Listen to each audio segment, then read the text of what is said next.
सबसे संस्थापक महेंद्र भाई जी और तमाम छोटे ननिहाल, आप सबका हार्दिक स्वागत करता हूँ कि आप इस तरह के आयोजन में आकर के आयोजकों का हौसला बढ़ाए और सबसे अंत में आयोजकों को, संचालनकर्ता को, जिन्होंने इस तरह के आयोजन को आप सबके बीच आप सबको समेटने, आप सबको एक साथ इकट्ठा करने का इस तरह की पहल करने के लिए जो कदम उठाया है, मैं उन नौजवान साथियों का भी हार्दिक अभिनंदन करता हूं, शुक्रिया अदा करता हूं, उनके प्रति आभार व्यक्त करता हूं कि वो इस तरह के आयोजन को हम सबके बीच उन्होंने लाया है। इस तरह के आयोजन अब गांव में होते हुए हम सबको पसंद हो रहा है। पहले यह इस तरह के आयोजन कॉलेज, विश्वविद्यालय, जिला पंचायत, थाना, इस तरह के खास करके सुदूर ग्रामीण इलाके को छोड़ करके, खास करके कोसी के पिछड़े इलाके को छोड़ करके इस तरह के आयोजन हमेशा देखने को मिलता था, जो कि हमेशा से आंख में खटकता था। इस तरह के आयोजन हम गाँव में क्यों नहीं ले जा सकते हैं? तो आज इस तरह के आयोजन आप सबके समर्थन, सहयोग और आप सबके प्यार से अगर इस तरह का आयोजन हो रहा है, इसमें आप सबका सबसे बड़ा योगदान है और हमारे जनप्रतिनिधि का भी सबसे बड़ा योगदान है कि वो इस तरह के योगदान को अपने समर्थन से हमेशा बढ़ चढ़ करके साथ भी देते हैं और मौजूद भी होते हैं। मैं जनप्रतिनिधि का विशेष आभार व्यक्त करता हूँ, वो हमेशा हमारे नौजवानों का इसी तरह से सहयोग करे, उनके हौसले को बढ़ाए और उन्हें आगे बढ़ने के लिए हमेशा प्यार उसके प्रति बरसाए, ताकि ऐसे नौजवान आप लोगों के सहयोग के लिए हमेशा आपसे आशा करता रहे। आज भूपेंद्र नयन मंडल की पुण्यतिथि है। भूपेंद्र नयन मंडल के बारे में हमारे अजीज महेंद्र भाई ने बताया आप लोग को। समाजवाद, भूपेंद्र नयन मंडल और पीपी मंडल के बीच का अंतर, जो कि आमतौर पे हर आदमी, हर पढ़े लिखे व्यक्ति भी कभी कभी कंफ्यूजन में रह जाता है, उसको उन्होंने बहुत साफ तौर पे स्पष्ट कर दिया है। तो आज की जो पुण्यतिथि है उनकी, मैं उनके बारे में अगर मैं उनको याद करता हूँ, सबसे पहले उनको मैं एक फ्रीडम फाइटर्स के तौर पे याद करता हूँ, एक स्वतंत्रता सेनानी। आप नौजवान, हमारे अभिभावक हमेशा पूछता हूँ कि आपको आसपास के इलाके में या अपने गांव में या आसपास के बख्तियारपुर, सहरसा तक अगर कोई फ्रीडम फाइटर्स है तो मुझे उसका नाम बताइए। मैं जानना चाहूँगा कि वो स्वतंत्रता सेनानी कौन थे जो ब्रिटिश हुकूमत के खिलाफ हम लोगों को आज़ाद कराने में उन्होंने सबसे ज़्यादा भूमिका निभाई। या ऐसे कोई नामचीन व्यक्ति का नाम बताइए, उनसे मिलना हम लोग का एक सौभाग्य होगा या उनके पीढ़ी से भी मिलना हमारा एक सौभाग्य होगा। तो बहुत कम लोगों के नज़र में इस तरह के नाम होते हैं, तो बहुत दुख होता है। इसका एक प्रभाव होता है शिक्षा का जो अभाव है हमेशा से कोसी इलाके में जो है हमेशा से रही है।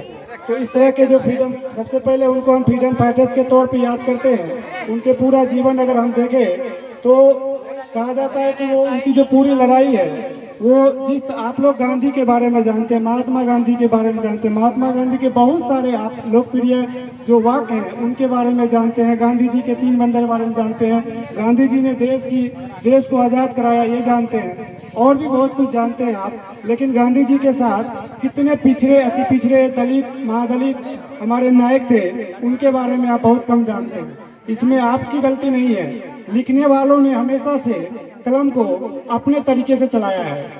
इसीलिए शिक्षा, बार बार जो उदाहरण दिया जाता है, शिक्षा जो है आपके तीसरे आँख को खोलता है, और जब शिक्षे आँख को खोलता है तो वो एकदम न्याय के साथ खोलता है। क्यों? क्योंकि 2 आँख जो होती है वो समान तौर पे सबके पास होती है, सही गलत बताने के लिए सबके पास होती है, लेकिन जो तीसरी आँख होती है वो न्याय करती है। क्या करती है? न्याय। और तीसरी आँख जो न्याय किस प्रकार करती है वो आपको हम बताते हैं। तीसरी आँख जो है, आप सही गलत के बीच के फर्क को समझ करके जो समरस रास्ता होता है, सामान्य रास्ता होता है, जो योगदान का रास्ता होता है, उस रास्ता को आप चुनते हैं और उस रास्ता के लिए आप पूरा बढ़ चढ़ करके कंट्रीब्यूट करते हैं, मतलब योगदान देते हैं। इसीलिए तीसरी आंख जो होती है, वो तीसरी आंख आपके हर एक चीजों को लेकर, आपके हक अधिकार और संवैधानिक सुरक्षा, ये सब चीजें आपको स्मरण कराती है और उसके लिए आपको तैयार करती है।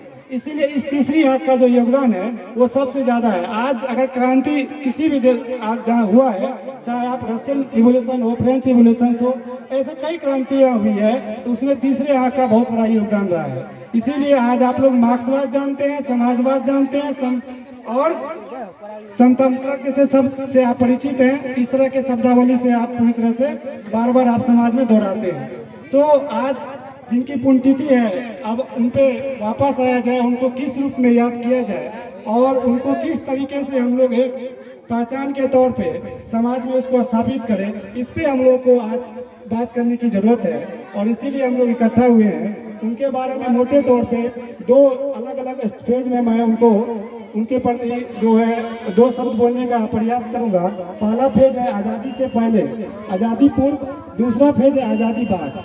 आज़ादी से पहले उनका क्या योगदान रहा है और दूसरा आज़ादी के बाद क्या योगदान रहा है। दरअसल मैं इतिहास का छात्र भी हूँ और प्राध्यापक भी हूँ, तो इतिहास को मैं बहुत अच्छे तरीके से जानता हूँ, समझता हूँ। और इतिहास पढ़ने का मतलब ये है कि किसी भी चीज़ को आप क्रमबद्ध तरीके से कभी भी रखने का प्रयास किया जाना है। तो पहली जो है उनकी पहली लड़ाई जो है, उसको जो जिस तरह से स्वतंत्रता सेनानी के रूप में जाना जाता है, वो पहला है गांधी जी के साथ जो उन्होंने असहयोग आंदोलन में पहला कदम उन्होंने उनके साथ उन्होंने सहयोग किया। और उस समय उनकी उम्र जो है बहुत कम, 14 से 16 साल रही होगी।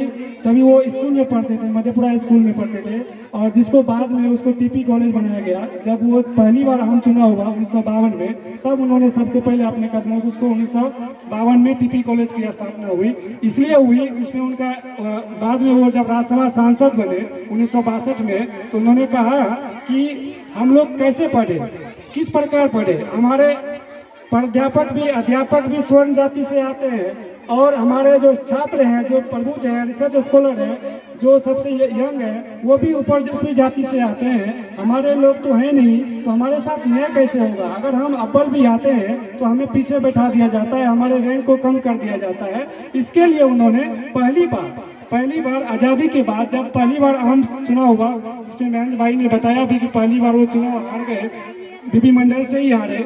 और बीपी मंडल से हारने के बाद जब उन्होंने 52 से 57 में भी जब वो लड़े, तब भी उसको उस समय कांग्रेस का प्रभाव रहने के साथ साथ, दरअसल कांग्रेस से बीपी मंडल आते थे, तो फिर भी उसको अलग साजिश के जरिए उसको हरा दिया जाता था। लेकिन उसके बावजूद भी उसे एक बात की बहुत ज़्यादा खुशी थी कि उस समय में किराई मुसहर जो थे, किराई मुसहर मुसहर जाति से आते थे। किराई मुसहर पहली बार उनको लोकसभा कैंडिडेट चुना गया था। तभी भागलपुर हमारा क्षेत्र हुआ करता था, तिरहुत का क्षेत्र हुआ करता था, कोसी कमिश्नरी नहीं हुआ करती थी, तभी तिरहुत एरिया हुआ करता था। मिथिलांचल का जो पूरा एरिया है वो तिरहुत हुआ करता था। और वो समय में 62 के दौरान जब उनको SC/ST कैंडिडेट के तौर पे भागलपुर और दरभंगा का क्षेत्र जो हुआ करता था, उससे उनको लोकसभा कैंडिडेट बनाया गया था। तो जब उनको बनाया गया, एक तरफ पीएन मंडल को हारने की जितनी खुशी थी, उससे ज्यादा उनको खुशी इस बात की थी कि किराई मुसहर चुन करके आए थे, पहली बार सांसद बने थे, और वो भी निम्न जाति से बने थे।